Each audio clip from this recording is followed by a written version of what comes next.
The shopping landscape in Ottawa is changing. The Rideau Centre is expanding, with American retailers setting their sights on Canadian consumers.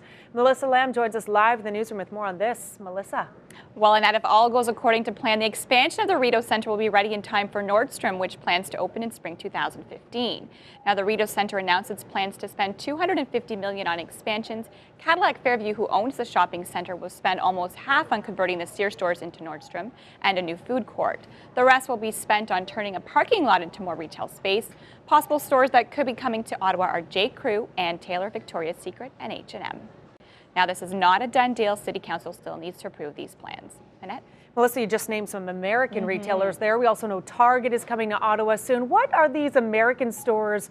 How are they going to have an effect on our local Canadian retailers? Well, Annette, experts say this will definitely create more competition for Canadian companies and that many of them will have to step up their game and offer more competitive prices. But as for the long haul, we'll just have to wait and see what happens. All right. Melissa Lamb reporting live this morning. Thanks, Melissa. A 26-year-old Cornwall woman who gave birth in a jail cell says she thought her baby was going to die. Julie Belota called CTV News from the Ottawa Carleton Detention Centre yesterday. She claimed she received no attention from doctors as she cried for help until the baby started to emerge in a breech birth.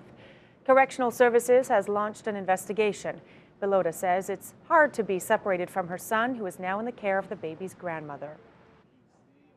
A male orderly at the Hull Hospital has been charged with assaulting a 99-year-old patient.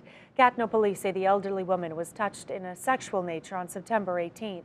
Yves Laplante remains in custody and will appear in court again on Tuesday to face sexual exploitation and sexual assault charges. Laplante was fired by the hospital 2 days after the allegations surfaced. Police don't believe any other incidents took place.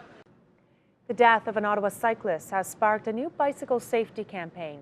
On the one-year anniversary of the death of Danielle Nassau, the city and the CAA began circulating "Watch for Bike" stickers.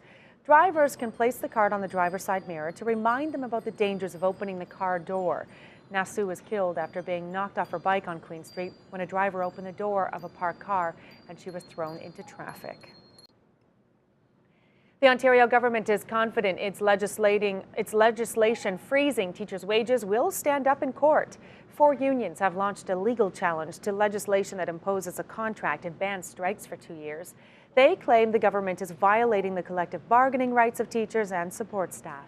Unions representing Catholic and Francophone teachers accepted the government's contract offer. Well, as you head out on your morning commute, you may have to spend some time sitting in traffic, but it's not as bad here as it is in other cities. GPS firm TomTom says Ottawa ranks 12th out of 26 North American cities for traffic congestion. Los Angeles is the most congested city, followed by Vancouver. Montreal came in 4th place and Toronto in 5th. The research shows Ottawa drivers with a 30-minute commute lose 97 hours a year sitting in traffic, the most of any city in North America.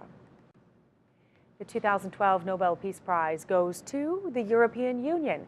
The Norwegian Prize Committee says the EU received the award for 6 decades of contributions to the advancement of peace, democracy, and human rights in Europe. The president of the European Union calls the award a great honor for all 500 million citizens of Europe.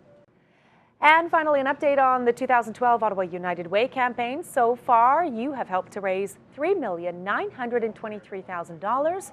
This year's campaign aims to raise $30 million.